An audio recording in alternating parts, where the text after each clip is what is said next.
హరే కృష్ణ. హరే కృష్ణ అందరికి. ఈరోజు లెవెల్ 3 ఈశోపనిషత్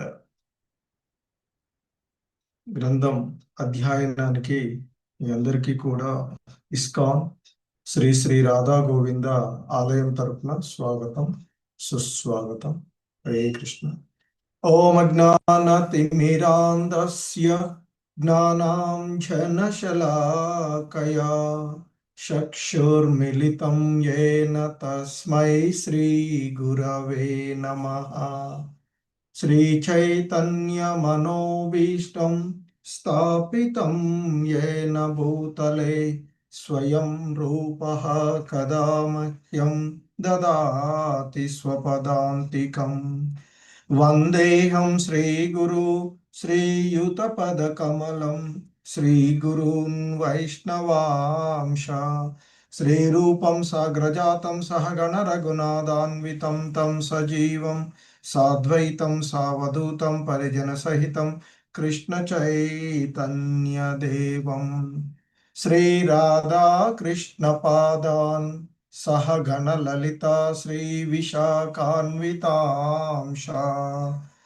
నమా ఓం విష్ణుపాదాయ కృష్ణ ప్రేష్టాయ భూతలే శ్రీమతే భక్తి వేదాంత స్వామి నితి నామినే. నమస్తే సారస్వతే దేవే గౌరవాణి ప్రచారిణి నిర్విశేష శూన్యవాది పాశ్చాత్య దేశతారిణి. నమో మహావదన్యాయ కృష్ణ ప్రేమ ప్రదాయతే కృష్ణాయ కృష్ణ చైతన్య నామ్నే గౌరిత్విషే నమః. హే కృష్ణ కరుణా సింధు దీనబంధు జగత్పతే గోపేశ గోపికా కాంత రాధాకాంత నమోస్తుతే. తప్త కాంచన గౌరాంగీ రాధే వృందావనేశ్వరి వృషభానుసుతే దేవి ప్రణమామి హరి ప్రియే. వాంఛాకల్పతరుభ్యశ్చ కృపా సింధుభ్య ఏవ చ పతితానాం పావనేభ్యో వైష్ణవేభ్యో నమో నమః. జయ శ్రీ కృష్ణ చైతన్య ప్రభు నిత్యానంద శ్రీ అద్వైత గదాధర శ్రీవాసాది గౌర భక్త వృంద. హరే కృష్ణ కృష్ణ కృష్ణ హరే హరే హరే రామ రామ రామ హరే హరే. హరే కృష్ణ.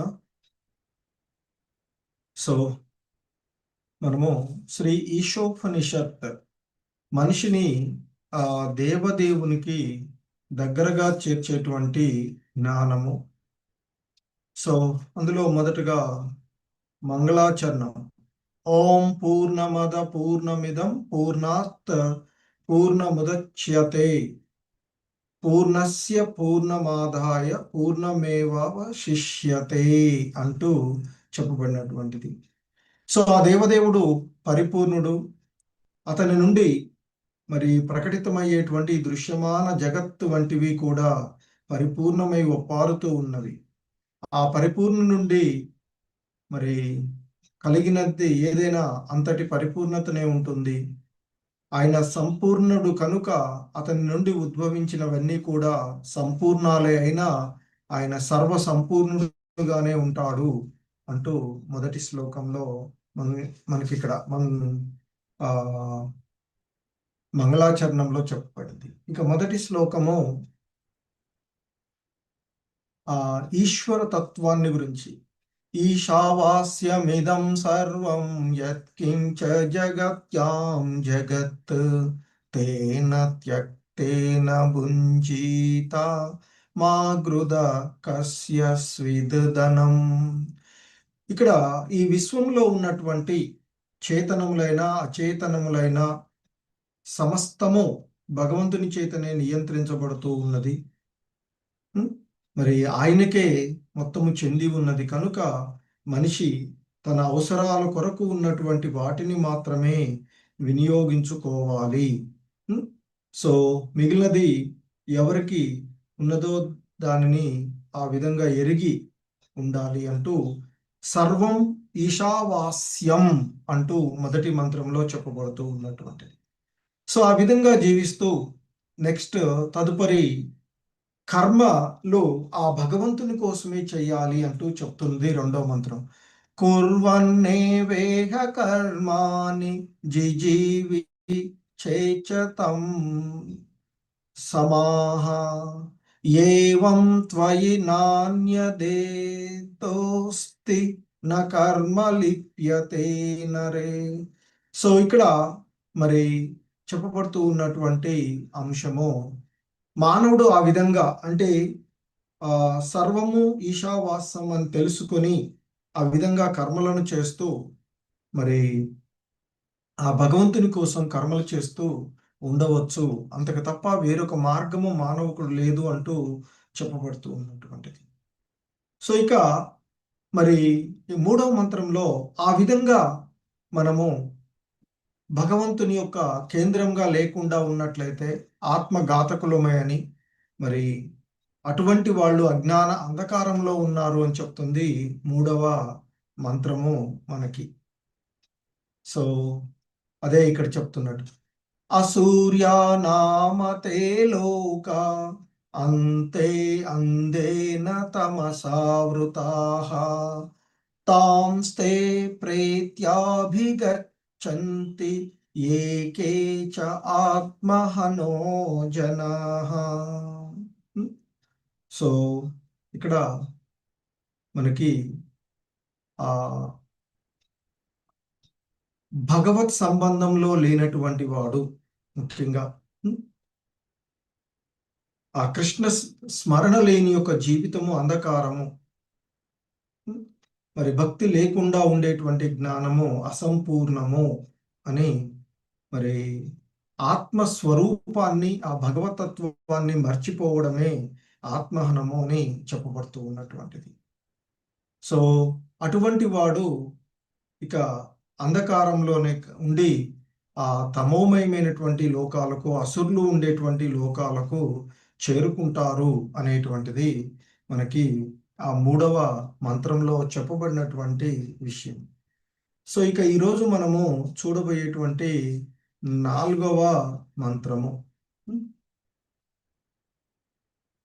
హరే కృష్ణ.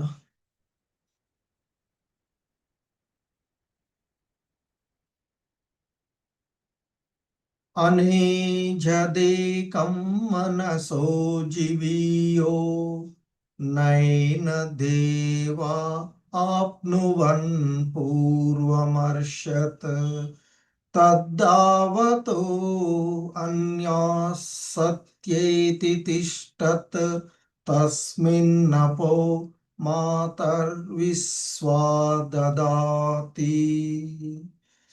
సో ఇక్కడ అనేజత్ ఏకం అని చెప్పబడు. అనేజదేకం మనసో జీవియో నైనద్ధేవా ఆప్నువన్ పూర్వమర్షత్. సో ఇక్కడ అనేజద్ అంటే కదలనిది అని అర్థం. అనేజత్ కదలనటువంటి అంటే అచలం, చలనం లేనటువంటి అచలం.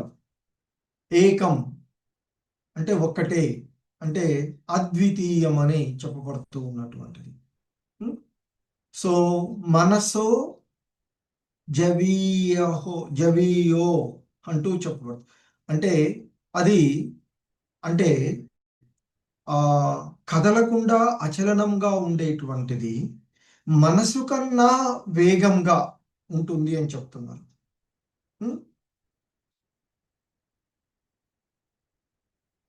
న ఏనద్ధేవాః ఉమ్, సో అంటే ఇక్కడ అప్నోవన్ అంటే ఇంద్రియములు ఆయనను అంటే ఆ భగవంతుణ్ణి అందుకోలేనంతగా అని చెప్పబడుతూ ఉన్నటువంటి ఉమ్, ఆ సో అంటే ఇక్కడ దీని యొక్క భావం మనం చూసినట్లయితే ఉమ్, తిష్టత్ అంటే అయినా స్థిరంగా ఉంటాడు అని అర్థం వస్తుంది. మరి తస్మిన్ అపో మాతరిష్వ దదాతి అంటూ చెప్పాడు. మరి ఆయన ఆధారంగా వాయువు జలాది శక్తులు పనిచేస్తూ ఉన్నాయి అనేటువంటి భావం.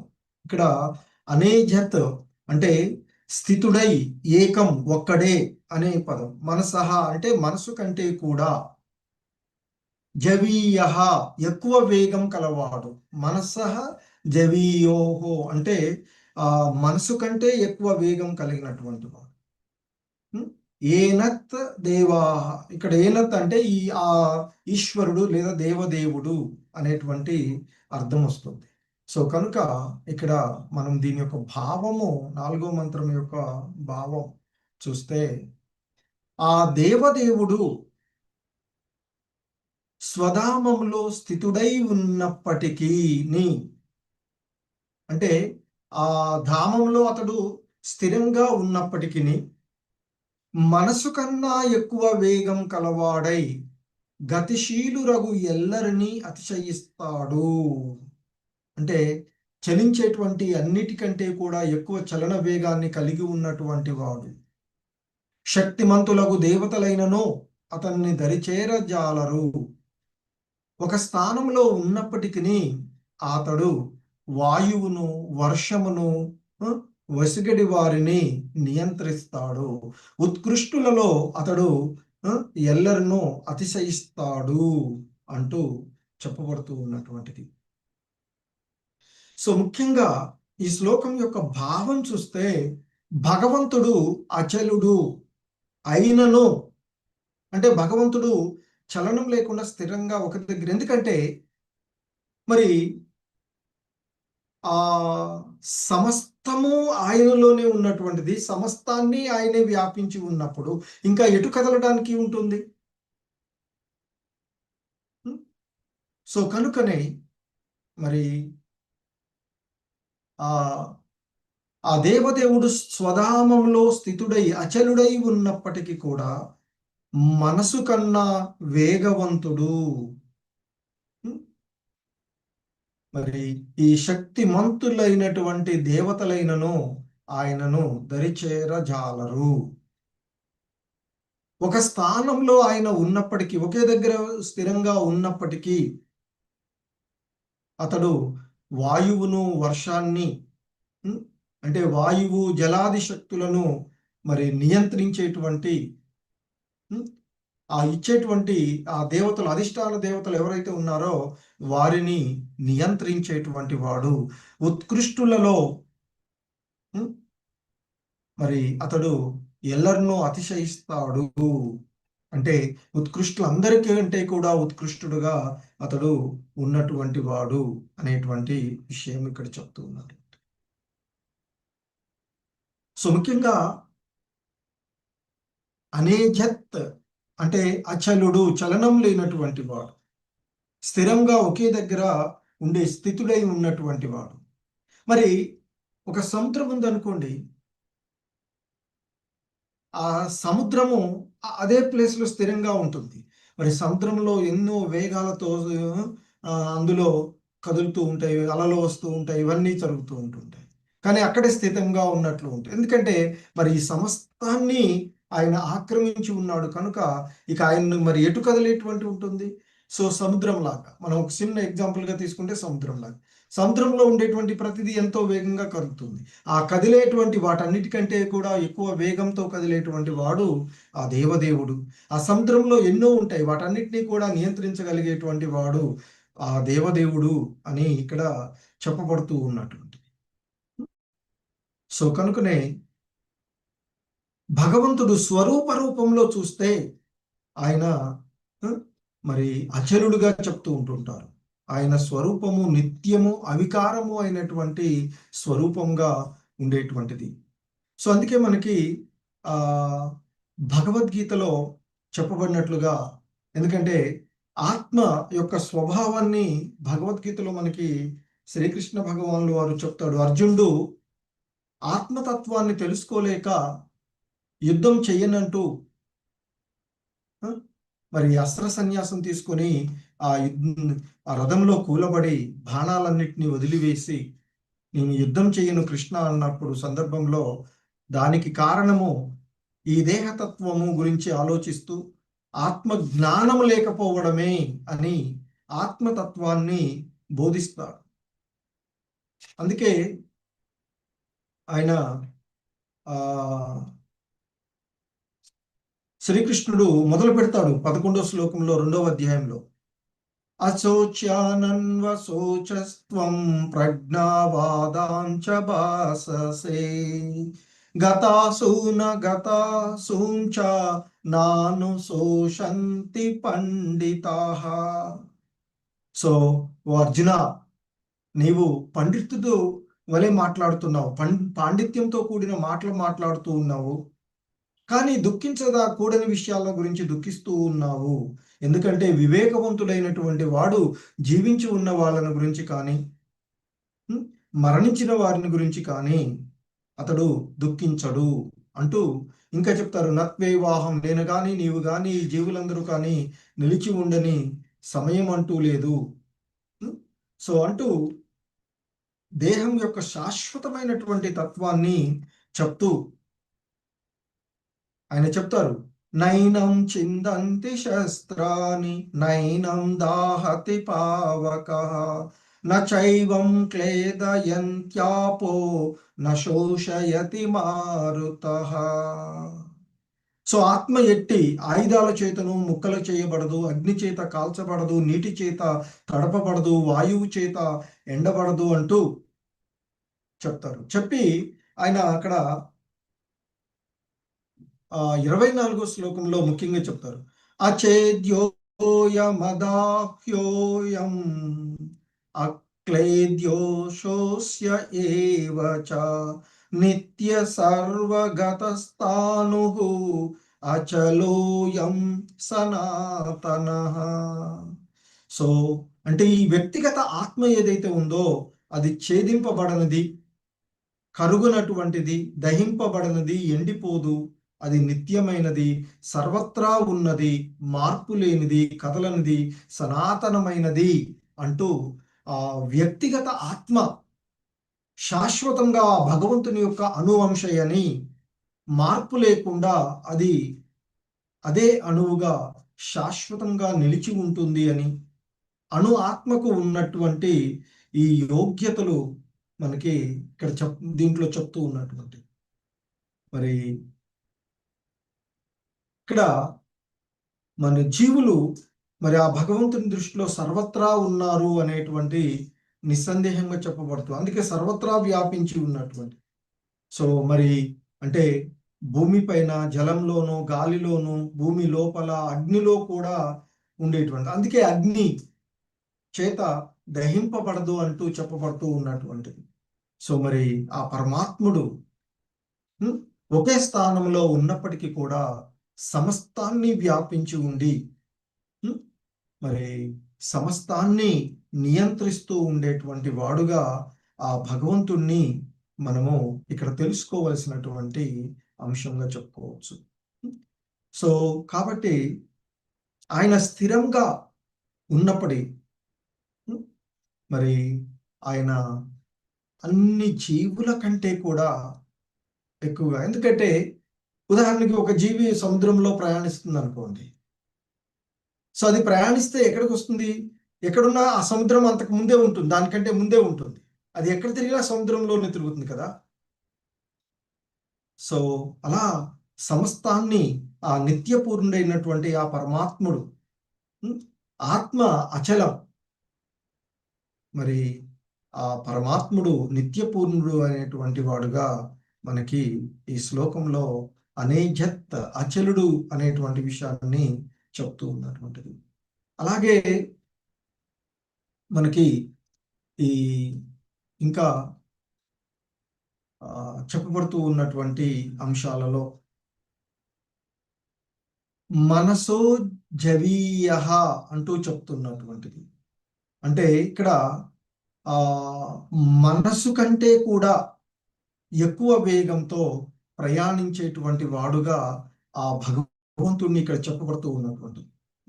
సో అందుకే ఆ దేవదేవుడు స్వధామములో ఉన్నప్పటికీ, స్థితుడై ఉన్నప్పటికీ కూడా మనసు కన్నా ఎక్కువ, ఆ మనస్సు కన్నా కూడా ఎక్కువ వేగం కలవాడై గతిశీలురలకు ఎల్లరినీ అతిశయిస్తాడు అంటూ చెప్పబడుతూ ఉన్నటువంటి అంశం.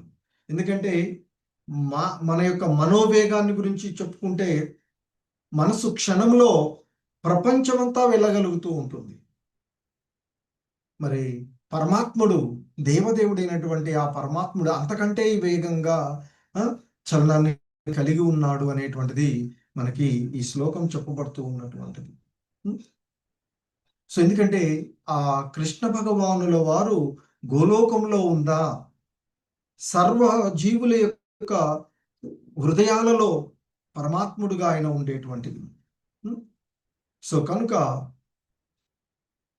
ఆయన యొక్క దృశ్యం మనకు కనిపించకపోయినప్పటికీ కూడా సర్వవ్యాపి అయినటువంటి వాడు ఆ పరమాత్ముడు అనేటువంటిది మనము ఇక్కడ తెలుసుకునేటువంటి. మరి అలాగే ఆ పరమాత్ముడు ఈ శ్లోకంలో చెప్పబడుతూ ఉన్నటువంటి మరొక అంశము నైనద్దేవ అప్నువన్ అని చెప్తున్నారు. నైనద్ దేవ ఆప్నువన్ అంటే ఇంద్రియాలకు కూడా, దేహ అంటే ఇక్కడ ఇంద్రియాలు, ఈ దేహ అనేటువంటి దేవ అనేటువంటి దాంట్లో ఆ ఇంద్రియాలకు కూడా అతడు దేవాహ అంటూ చెప్పబడినట్టు, ఆ ఇంద్రియాలకు కూడా అతడు అతీతుడుగా ఉండేటువంటి, ఇంద్రియాలకు అందనటువంటి వాడుగా చెప్తున్నటువంటి. అంటే ఇంద్రియాలతో, ఈ భౌతికమైనటువంటి ఇంద్రియాలతో ఆ పరమాత్ముని మనము తెలుసుకోలేము అనేటువంటి విషయాన్ని మనకి ఈ శ్లోకం చెప్పబడుతూ ఉన్నటువంటి అంశము. సో అలాగే ఇంకా మనకి భగవద్గీతలో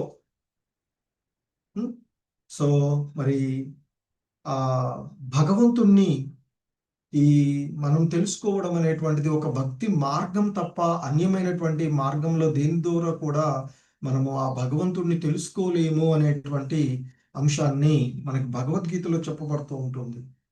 నాహం ప్రకాశ సర్వస్య యోగమాయా సమావృతః మూఢోయం నాభిజానాతి లోకో మామజమవ్యయం. సో ఆ దేవదేవుడైనటువంటి శ్రీకృష్ణుడు చెప్తాడు, అహం అప్రకాశ, నేను వ్యక్తం కాను. ఎవరికి వ్యక్తం కారు అని చెప్తున్నారు ఆయన? బుద్ధిహీనులకు మరియు బుద్ధిహీనులకు నేను మరి వ్యక్తం కాను. మరి ఆయన అటువంటి ఆ మూడులకు నేను నా యొక్క ఆంతరింగిక శక్తి చేత, నాహం ప్రకాశ సర్వస్య యోగ మాయాసం ఆవృత అంటే ఆయన యొక్క యోగమాయ అంటే ఆంతరింగిక శక్తి చేత కప్పబడి ఉంటాను అని చెప్తున్నారు. ఆ మాయ మనకి భగవంతునికి మధ్యలో అడ్డుగా ఉండేటువంటి. సో కనుకనే నేను ఆ బుద్ధిహీనులకు వ్యక్తం కాను, వారికి నేను నా యొక్క ఆంతరింగిక శక్తి ద్వారా కప్పబడి ఉంటాను. అందుకే నేను పుట్టుక లేనివాడను. ఇక్కడ చెప్పబడుతూ ఉన్నటువంటి మూడోయం నా అభిజానాతి అని చెప్తున్నారు ఇక్కడ. సో నా అభిజానాతి అంటే తెలుసుకోలేరు.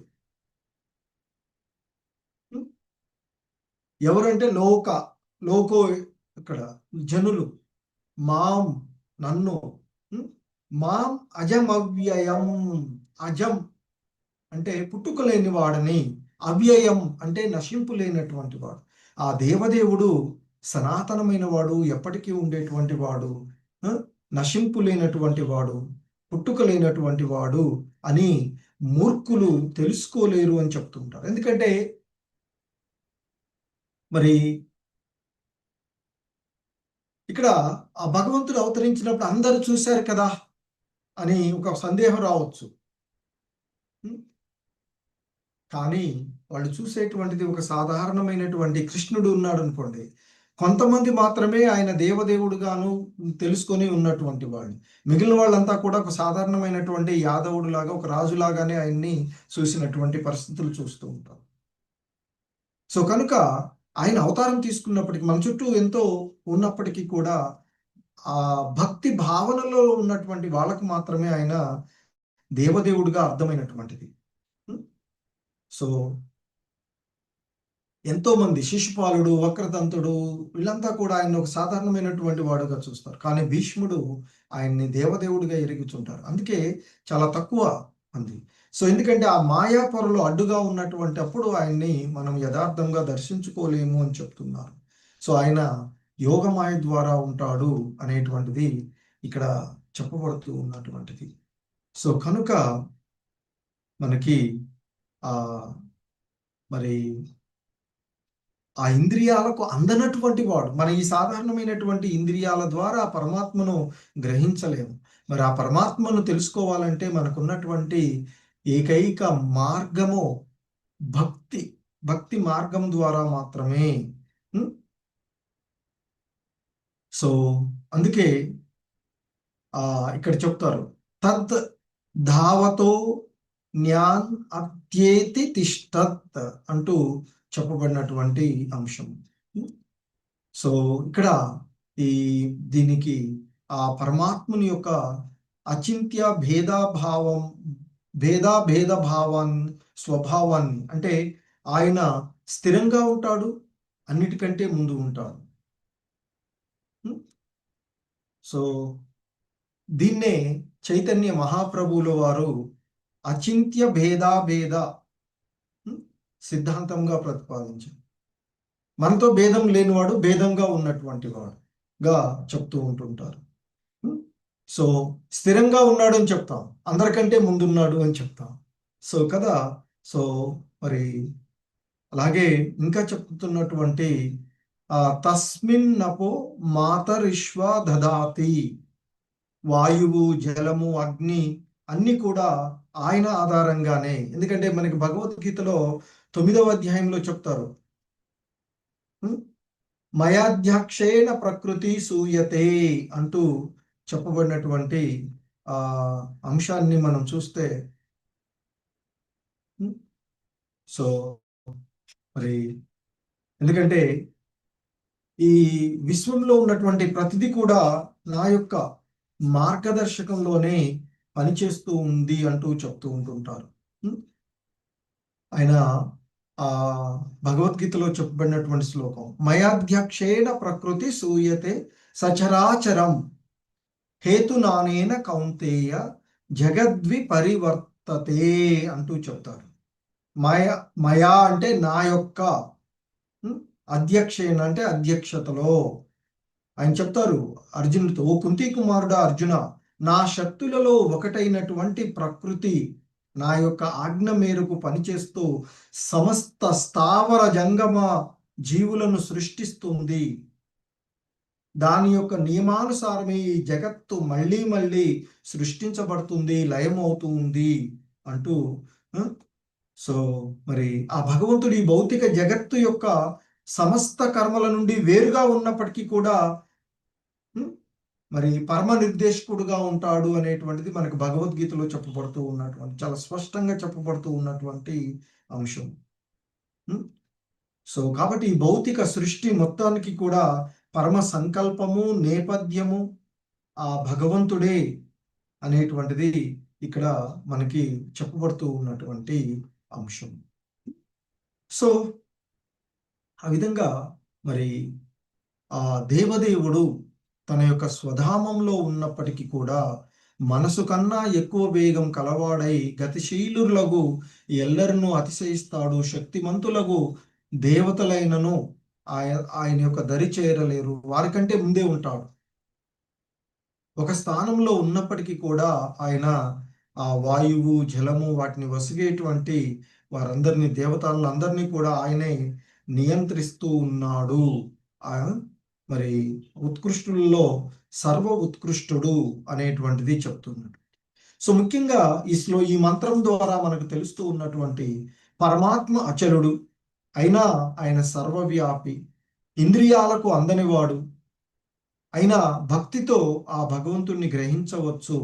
సమస్త శక్తులకు ఆధారము ఆ భగవంతుడే అనేటువంటిది ఇక్కడ మనకి ఈ మంత్రం ద్వారా తెలుస్తూ ఉన్నటువంటిది. సో అందుకే మనకు ఇంతకుముందు కూడా అడిగారు, జపం చేయాలంటే మనసు స్థిరంగా ఉండలేదు. మన మనసు పరుగులు తీస్తూ ఉంటుంటుంది, కానీ మనము స్థిరంగా నిలబడాలి. అలా నిలబడాలంటే భగవంత్ స్మరణలో ఉండాలి అని చెప్తారు. అలా భగవత్ స్మరణలో ఉన్నప్పుడు మనసు యొక్క వేగం తగ్గుతుంది, హృదయం స్థిరంగా ఉంటుంది. తద్వారా భక్తి మనలో పెంపొందుతుంది, పక్వం అవుతుంది అంటూ చెప్తూ ఉంటుంటారు.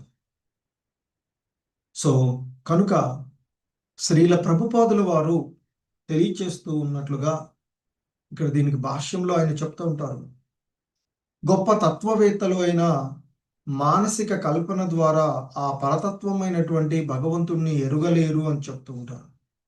భగవంతుని యొక్క కరుణ చేత మాత్రమే భక్తులు మాత్రమే ఆయనను తెలుసుకోగలరు.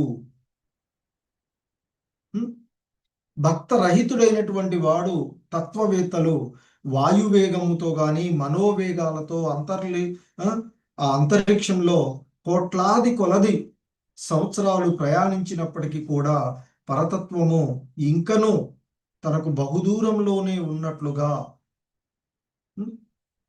మరి తెలుసుకుంటాడు అనేది మనకి బ్రహ్మ సంహితలో తెలుపబడినటువంటిది. ఎందుకంటే పూర్ణ పురుషోత్తముడైనటువంటి ఆ భగవానుడు స్వధామమైనటువంటి గోలోకంలో ఉన్నవాడై లీలానురక్తుడై ఉన్నప్పటికీ కూడా తన అచింత్య శక్తి ద్వారా అదే సమయంలో సృష్టిలోని ప్రతి భాగంలోనూ ఆయన చేరగలడు అనేటువంటిది మనకి చెప్తూ ఉన్నటువంటిది.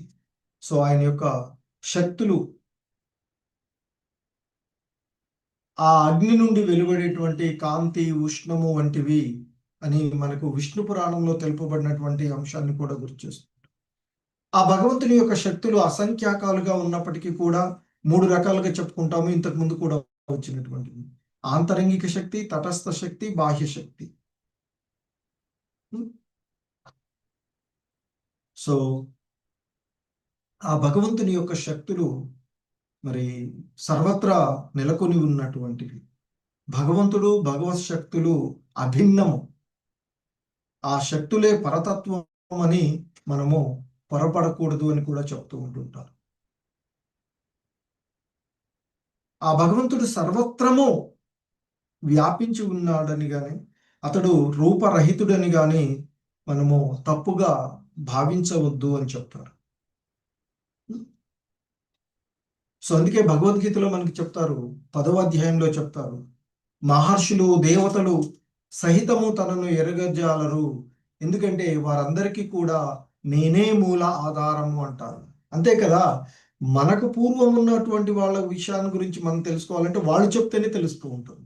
మన తాతలు, ముత్తాతలు వాళ్ళు ఎవరైనా ఉన్నారనుకోండి, వాళ్ళు ఏదైనా విషయాల గురించి వాళ్ళు చెప్తేనే మనకు వస్తూ ఉంటుంది. కానీ మనకంటే ముందు వచ్చిన వాళ్ళు మన గురించినటువంటి అన్నీ కూడా తెలుస్తూ ఉంటుంది. ఇప్పుడు ఎలాగైతే మన పూర్వీకులకు, అంటే మన తండ్రి లేదా తాత ఉన్నారనుకోండి, మన గురించి తెలుస్తుంది. మనం ఎలా పుట్టాం, ఎలా పెరిగాం, ఏంటి, ఇవన్నీ తెలుస్తూ. సో ఇక మనకి ఈ 4వ మంత్రంలో ముఖ్యంగా చెప్పబడుతూ ఉన్నటువంటి 4వ మంత్రం, ఈశోపనిషత్తులోని 4వ మంత్రం, పరతత్వము ఆ పరమ పురుషుడే అనేటువంటిది ఈ మంత్రము మనకి చాలా స్పష్టంగా తెలియచేస్తూ ఉన్నటువంటి.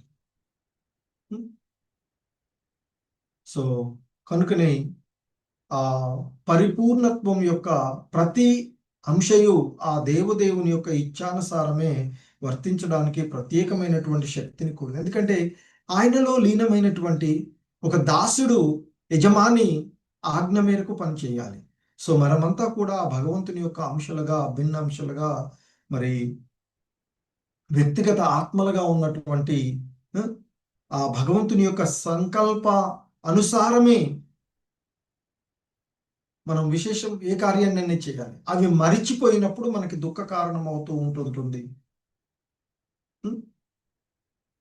సో కనుక మనకి ఈశోపనిషత్తు తెలియచేస్తుందంటే ప్రతి జీవుడు కూడా ఆ భగవంతుని యొక్క అంశ, ఆ భగవంతునిలోని ఒక అంశ. సో కనుక ఆయనకు లోబడి మాత్రమే మనము పని చేయాలి. ఎందుకంటే సమస్తము భగవంతుడి నుండే ఉత్పన్నమవుతుంది, లభ్యమవుతుంది. కనుక ప్రతి శక్తిని భగవత్ సంకల్పము నెరవేర్చడానికే మనం ఉపయోగించుకోవాలి తప్ప అన్యత కాదు అనేటువంటి చెప్తూ ఉన్నాడు. సో మరి ఇక్కడ ముఖ్యంగా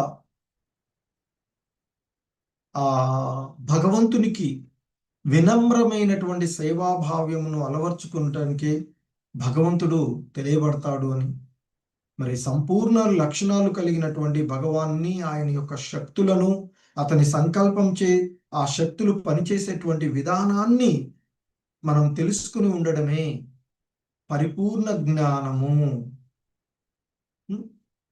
సో అవన్నీ కూడా మనకి భగవద్గీతలో, సర్వ ఉపనిషత్తుల సారమైనటువంటి భగవద్గీతలో సాక్షాత్తు కృష్ణ భగవానులు వారే మనకి తెలియచేసినటువంటి అంశాలను చూస్తాం.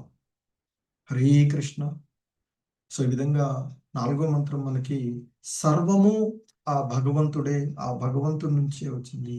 ఆ భగవంతుని యొక్క అంశాలుగా ప్రతిదీ ఆయన యొక్క మరి నిర్దేశం కోసం, ఆయన భక్తి తత్వంలో ఆయన్ని తెలుసుకొని ఆయన్ను సేవించడానికే ప్రతి జీవుడు కూడా ఉన్నటువంటిది అనేటువంటిది మనకి ఈ శ్లోకం మనకి ఇక్కడ ఈ మంత్రం ద్వారా తెలుసుకోబడుతూ ఉన్నటువంటి విషయం. హరే కృష్ణ. జగద్గురు శ్రీల ప్రభుపాద్ కీ జై.